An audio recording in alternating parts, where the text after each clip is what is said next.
City has a nearly $630 million budget.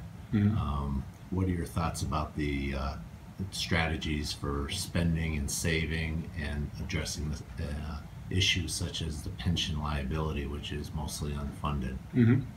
So I think that's a challenge that mid-sized communities throughout the entire United States are facing, due to a number of factors.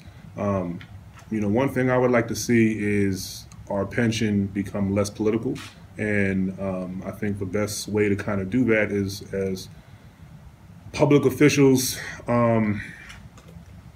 try to really think about our role within the process. To this point, it's very difficult as a public official to be directly involved, knowing that so many of our employee groups with very large bases have a vested interest in this. So it's very hard to give an opinion on this or to try to give a statement that doesn't take that into account. You have a very large voter base that has a very large stake within the pension.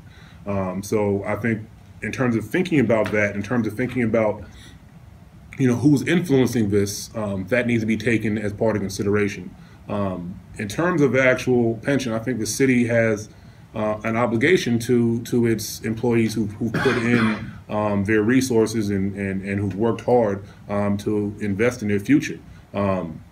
Now, how much of that needs to be on the shoulders of the city, I think is up for debate. But I think in terms of trying to get back a healthy system, there has to be give and take on both sides, on both those of the organizations who are benefiting in the long term, and those of the actual city in terms of its commitment to it.